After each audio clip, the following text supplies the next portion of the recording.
pada malam hari ini, alhamdulillah kakak saya jauh-jauh dari Malang. Terus alhamdulillah pangestunipun sedaya mawon Gus Dal hari ini mulai merintis pondok khusus putri napa putra napa Gus? Khusus putri. Jadi kalau kuliah di Malang gimana iman kita dan keilmuan kita bisa terjaga atau bahkan keilmuan kita bisa bertambah daripada ning kos-kosan geu mau mancilik. Nah, ya Pak Tito. Kadang kan anak kuliah itu di kos-kosan buat rumah-rumahan kecil itu loh. Belum jadi apa-apanya manggil mamah papa. Lah, itu. Ya, kayak anak-anak ini. Endingnya ya longso semua itu. Lah itu daripada jenengan kuliah di Malang kok wis malah ra karu-karuan pun mondoke ning Mase Wong Pusat. Ning Gus Dalhar saja. Lah engko nek mulih liburan rutinan neh ST nyel neh. Wis ngoten. Alhamdulillah doakan semua semoga kakak saya Gus Dalhar ini selalu dalam lindungan Allah dan diberi kekuatan kesabaran berjuang datang Malang niki mugi-mugi setiap langkahnya dipermudah oleh Allah Subhanahu wa taala.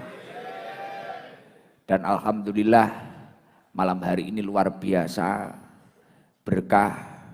Beberapa hari ini yang ramai di TikTok, alhamdulillah saya kedatangan sahabat baru saya, panjenenganipun Pak Muhammad Tito Adrianto, yang ada di kanan saya, salah satu pejabat pemerintah yang berbobot.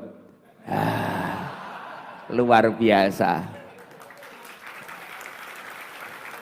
Ya, ini Pak Tito ini luar biasa. Dari tadi saya melihat beliau itu mau izin pulang saya gandoli karena saya seneng dengan posturnya, dengan gayanya luar biasa. Dan alhamdulillah Pak Tito ini sebenarnya siapa? Pak Muhammad Tito Adrianto ini adalah Kepala Imigrasi Soekarno-Hatta.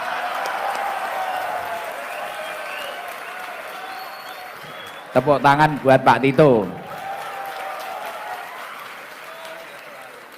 Semoga Pak Tito ini sehat panjang umur dalam lindungan Allah dan dimudahkan dalam setiap urusannya.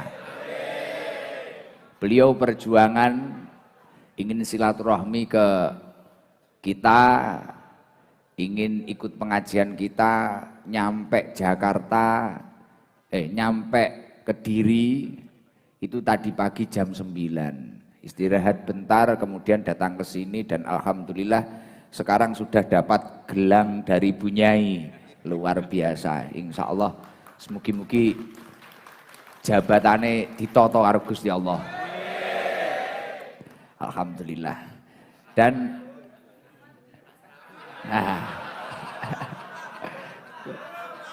ya ini luar biasa. Jadi ada hikmahnya malam hari ini luar biasa. Kita itu muncul problem malam Selasa, malam Jumat langsung alhamdulillah. Gus Ikdam tambah saudara lagi dari Soekarno-Hatta. Langsung Kepala Imigrasi Soekarno-Hatta. Luar biasa. Istimewa. Imigrasi Soekarno-Hatta dekengane pusat. Dan alhamdulillah malam hari ini kita juga kedatangan Pak Yudhistira. Beliau yang pernah datang ke sini, Kepala Imigrasi Blitar. Ini sebelahnya Pak Tito, luar biasa. Dan alhamdulillah kita juga kedatangan Pak Denny, sebelahnya Pak Yudhistira. Beliau adalah Kepala Imigrasi Kediri.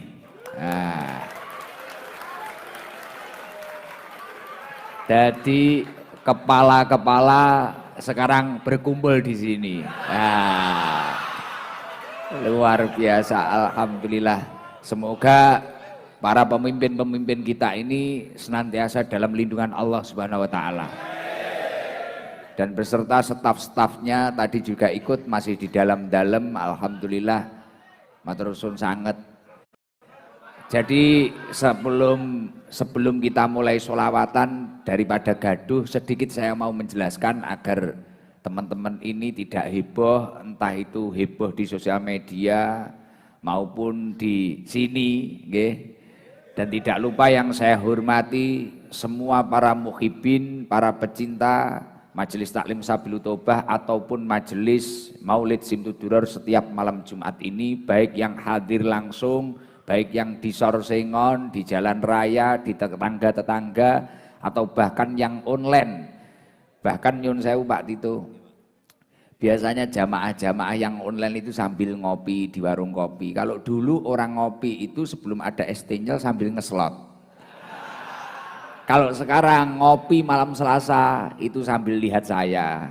Kemarin saya lihat di warung kopi gitu. Jadi TV diputer es tenyel, sekarang lingkuh kemluwelet, guse iso-iso. Iso-iso guse iki. Arek kemluwelet, rokokin dudut nek kancane. Nah, wonge teko.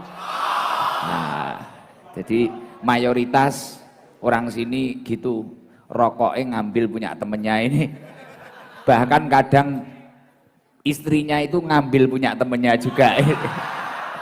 Para garangan-garangan ini loh Pak Tito, alhamdulillah. Nah, jadi sebelum saya memulai, saya yang pertama memohon maaf kepada panjenengan semua, karena ini tadi molor, seharusnya jam 9 biasanya kita sudah mulai, kita molor hampir jam 10. Karena yang pertama, alhamdulillah pada malam hari ini bertepatan dengan kholnya kiai saya, Al-Maghfurlah Simbah Yai Munif Jazuli, pendiri Pondok Pesantren Queen Al-Falah, Ploso Kediri. Beliau adalah adik dari seorang wali yang terkenal, panjenenganipun Yai Mik Gusmi. Beliau juga salah satu adik dari Mbah Yai Nurul Huda Jazuli, Mbah Yai Zainuddin Jazuli, Mbah Yai Fuad Munim Jazuli, dan beliau niki adalah kakak dari Ibu Nyai Lailatul Badriyah. Jadi keluarga Pondok Ploso. Nah, malam hari ini alhamdulillah waktu khol beliau. Jadi saya tadi sebelum datang rutinan ke sini, maaf Pak Tito nunggu dari maghrib, ngapunten karena saya tadi hormat khol dulu, lah sana mulai saya ke sini. Jadi saya minta tolong nanti sebelum kita memulai Simtuduror, habis tawasul kita baca tahlil dulu. Setelah itu langsung kita memulai Maulid Simtuduror, gitu ya. Nanti agak dipercepat nggak apa-apa.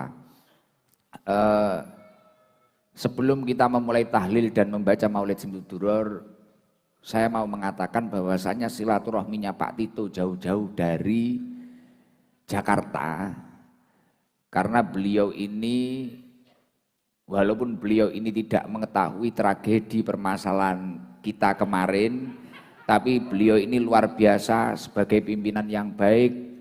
Bahkan beliau rendah hati mau meminta maaf ke sini, mau menjelaskan. Dan ternyata sedikit banyaknya, ini luar biasa. Insya Allah ini dilihat Pak Presiden. Semoga pangkatnya ditoto malahan. Luar biasa. Beliau rendah hati. Padahal saya yakin seorang kepala atau pemimpin, kepala imigrasi Soekarno-Hatta, tadi beliau bilang, anggotanya itu ada sekitar 800 orang. Saya yakin beliau mesti repot, gak kalah repotnya kalih kula. Mesti repot beliau, tapi beliau meluangkan waktunya. Akhirnya langsung silaturahmi mriki. Berusaha meminta maaf dan yang kedua menjelaskan. Dan ternyata setelah beliau menjelaskan, sedikit banyaknya juga ada kesalahan pada tim kita.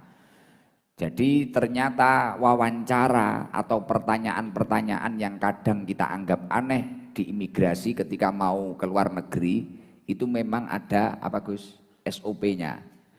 Itu ada SOP-nya karena untuk menanggulangi atau mengamankan perdagangan manusia. Jadi enek perdagangan manusia daripada kowe iki ngedol wong. Ngono lho. Nek awakmu yo guyu lah wong kowe dodolan ote-ote ora payu. Lah, tapi itu realitanya kan ada.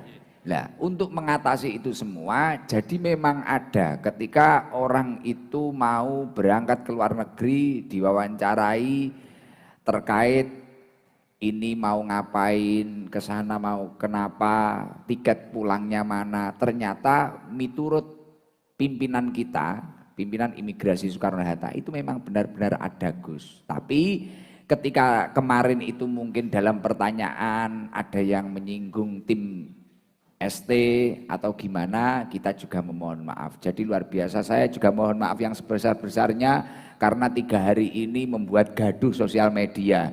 Tapi saya yakin selain saya membuat gaduh, imigrasi followernya naik. Lah, jadi itu yang paling penting. Selain memohon maaf, berterima kasih itu wajib. Jadi saya minta tolong, ini Pak Pimpinan sudah datang ke sini dari Blitar, dari Kediri, jangan sampai ada yang memperkeruh suasana. Mungkin beberapa dari jamaah saya kemarin ada yang marah, kenapa Gus Ikdam itu kok malah minta maaf dan sebagainya, apa Gus Ikdam ini dikecam atau gimana, tidak. Karena saya juga menyadari apa mungkin kita ada yang salah, itu seperti itu. Adapun security yang bentak-bentak saya yang tidak tahu namanya itu, sudahlah, nggak usah dicari. Daripada nanti sama Pak Tito dicopot, dipindah di irigasi malah repot. Dari imigrasi pindah irigasi, mau kerja apa dia? Pasti 3 hari ini dia nggak bisa tidur, tapi itu nggak masalah. Itu nggak masalah. Karena biasa mungkin orang itu ketika capek, tiba-tiba khilaf, agak galak atau apa, itu biasa. Bahkan saya sendiri itu sering marah-marah akhir-akhir ini. Banyaknya saya keluar kamar, tiba-tiba orang ngajak foto. Saya kesusu ngajar di Mantenan pagi itu, dijak foto enek sak jam. Foto bareng-bareng ra trimo, foto dewe-dewe. Bar kuwi selfie, bar kuwi mbalik neh jerene ngeblur. Akhirnya kula ngamuk-ngamuk juga. Ya memang seperti itu. Lah mungkin kemarin dari beberapa security yang bentak Jiber atau bentak saya itu mungkin nggih, kita mungkin terlihat aneh atau gimana. Iki ketok ya parep ngedol Jiber. Saya sama Lek Dahlan ini kan memang wajah-wajah penjual animal karantina Lek dhewe Lek. Iya ta? Nggih, Lek Dahlan, aku roh Lek Dahlan iki jek wegel kelingan. Lho Gus, kok itu kan ketika kita masuk Taiwan itu ada tulisan animal karantina. Lah, Lek Dahlan itu saya ajak rembuk Pak Tito. Lah, Lek Dahlan bilang ke saya, Gus, kok animal karantina nggih. Alah gak apa-apa Lek, paling awake dhewe iki ya kewan kula. Ya, memang cerita-cerita unik tapi luar biasa. Alhamdulillah. Saya mohon maaf yang sebesar-besarnya. Semoga cerita yang menarik ini bisa menambah hubungan silaturahmi di antara kita semua. Masalah dalam kehidupan itu biasa-biasa saja, tapi yang sulit menyelesaikan masalah itu ketika kita bisa memberi maaf terhadap seseorang yang entah itu membuat hati kita terluka atau membuat gaduh hati kita pada waktu itu. Jadi pokoknya saling memaafkan lah. Kula ngapunten ingkang kathah Pak Tito, kula ngapunten ingkang kathah. Bulan 1 saya mau ke Taiwan lagi nanti daripada di karantina di animal itu. Jadi besok saya masih butuh jenengan. November itu kita umroh. Ayo cah, iki kuotane tak tambahin neh umroh. November iki lho tanggal 6, iki kuotane tak tambahin neh. Wis daripada kowe nyonya nyanyi karaoke ra jelas. Wis mangkat ngono cah. Lumayan wis ngopi-ngopi ning kono, Pak. Mosok storymu mek ning kono ae, Beh. Ning warung-warung CT-CT kuwi gek panggah hutang ae. Umroh mbok menawa wis judul tambah toto ngono lho, Cah. Niki kuotane tak tambahi, jek enek 50 kursi, wis ndang digas neh yang kemarin mungkin tertolak atau apa. Kemarin saya sudah nelpon travel, Jadi nanti insya Allah 200 orang kita. Yaitu yang 50% garangan semua. Nanti ya setelah itu bulan 1 kita berangkat ke Taiwan lagi. Ya nanti insya Allah agak luas lah. Kemarin itu ya, ini ada sesuatu yang tidak saya ceritakan. Setelah dari imigrasi itu, ketika saya bertemu dengan itu terus jangan dicari. Wah ini toh namanya Afwan, Akwan. Itu salah, bukan itu. Anaknya itu pakai kacamata kemarin. Anaknya pakai kacamata, bukan itu. Sekarang malah pimpinan apa itu diwapluti. Wah ini tuh jenenge Afwan. Oke. Jangan kayak gitu.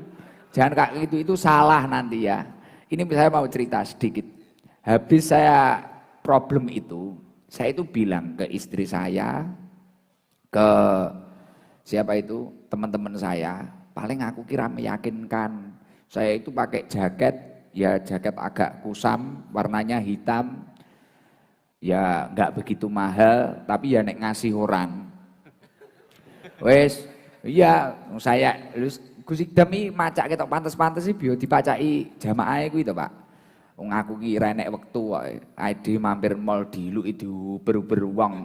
Wis kaya buronan nika. Lah, saya itu mikir gini Pak Tito. Aku ki paling enggak meyakinkan ya, Bor. Lah mboten Gus, wong jenengan nggih kopian. Lho, sapa ngerti dikira apa ngono enggak meyakinkan.